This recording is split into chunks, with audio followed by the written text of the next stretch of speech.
Guys, পাকিস্তানের বিপক্ষে ৩-০তে series হারলো Bangladesh. তবে টেনশনের কিছু নাই, এর প্রতিশোধ কিন্তু আমরা নিশ্চয়ই নিব। বিসিবি কিন্তু পাকিস্তানকে আমন্ত্রণ জানিয়েছে বাংলাদেশে টি-20 সিরিজের জন্য। এখন থেকে ঠিক ৬ থেকে ৭ মাস পরে টি-20 সিরিজ খেলতে আসবে পাকিস্তান। তখন আমরা দেখব কত ধানে কত চাল, কারণ খেলাটা কিন্তু মিরপুরে। এতদিন তো শুধুমাত্র ব্যাটসম্যানদের উপরেই আমরা দায়টা চাপিয়ে আসতেছিলাম। বারবার বলা হচ্ছিল আমাদের ব্যাটসম্যানদেরই সামর্থ্য নাই, কিন্তু ইউএই সিরিজ এবং পাকিস্তান সিরিজে ফ্ল্যাট উইকেটে আমাদের বোলারদের আসল চেহারাটা ফুটে উঠতে শুরু করেছে। আগে বোলিং করলে যেমন ২০০ আগে আটকাইতে পারে না, ঠিক পরে বোলিং করলে সে ২০০ রানকে ডিফেন্ড করতে পারে না।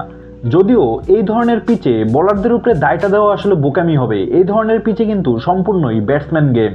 আমাদের ব্যাটসম্যানরাও কিন্তু দুর্দান্ত একটা শুরু করেছিল। ১০ ওভারে রান যেখানে ছিল ১০০, সেখান থেকে রানটা কনভার্ট করা উচিত ছিল ২০০ থেকে ২৩০ রানের মাঝামাঝি একটা স্কোর। কিন্তু আমাদের যে মেইন সমস্যা, ধারাবাহিক উইকেট হারানো, তারই প্রতিফলন দেখলাম আরও একবার।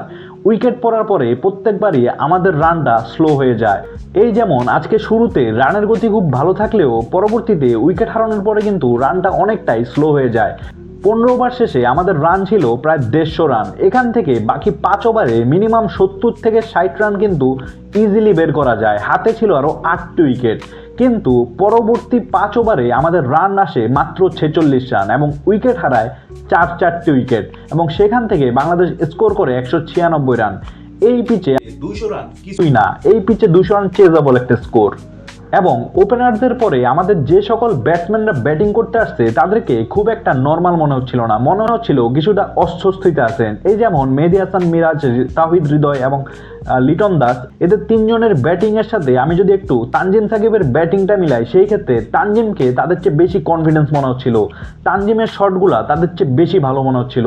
আজকে যদিও তিনি ১-২টা শট খেলার সুযোগ পান, তবে গত ম্যাচের সাথে যদি একটু মিলিয়ে দেখেন সেই ক্ষেত্রে বিষয়টা আপনি বুঝতে পারবেন। আমাদের ব্যাটসম্যানরা কেন যেন খুব একটা কমফোর্টেবল ছিল না, বিশেষ করে লিটন দাস। তিনি অনেক দিন ধরেই ফর্মের বাইরে এবং তার ফর্ম সেই লিপিয়ারের মতো মাঝে মধ্যে বছরে ১-২বারই দেখা যায়। অন্যদিকে পাকিস্তানের ব্যাটসম্যানরা যেভাবে ঠান্ডা মাথায় ব্যাটিং করেন এবং এই ধরনের পিচকে যেভাবে কাজে লাগিয়ে স্কোরটাকে বড় করেন, তা কিন্তু বাংলাদেশের শেখা উচিত। হারিস রাউফের এই ধরনের একটা স্কোর হয়তো তাওহিদ হৃদয় অথবা লিটন দাসের শুধুমাত্র স্বপ্ন অথবা কল্পনাতেই সীমাবদ্ধ থাকে। এবং ওভারঅল পুরো সিরিজে বাংলাদেশ পাকিস্তানকে একটুও প্রতিদ্বন্দ্বিতা দিতে পারেনি। খুব সহজেই সিরিজটা জিতে পাকিস্তান। এর মূল কারণ হচ্ছে বাংলাদেশের প্লেয়ারদের ধারাবাহিকতার অভাব।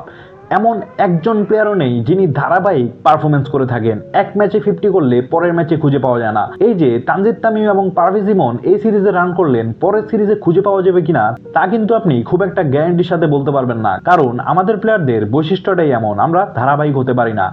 তো গাইস, অবশেষে একটি কথাই বলতে চাই, বাংলাদেশ সিরিজ হারছে এটাতে খুব একটা কষ্ট না পেলেও কষ্ট পাচ্ছি এটাতে বাংলাদেশ কিন্তু এখন কোনো দলকে খুব একটা প্রতিদ্বন্দ্বিতাই দিতে পারে না খেলার মাঠে। দিন দিন অনেকটা দুর্বল প্রতিপক্ষে পরিণত হচ্ছে বাংলাদেশ। অথচ আমরা স্বপ্ন দেখতাম 2024-25 সালের মধ্যে এই বাংলাদেশ একটা মেজর ট্রফি জিতবে।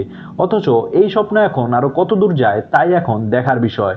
এর কারণ হচ্ছে মাঝখানে একটা সময় ছিল যখন বাংলাদেশকে হারাতে হলেও প্রতিপক্ষের প্রায় ঘাম ছুটে যেত, কিন্তু এখন সেই বাংলাদেশ পাত্তা পায় না ঠিক কারো কাছেই। নিচের সারির দলগুলোর কাছেও যেন দিন দিন দুর্বল প্রতিপক্ষ হয়ে যাচ্ছে বাংলাদেশ।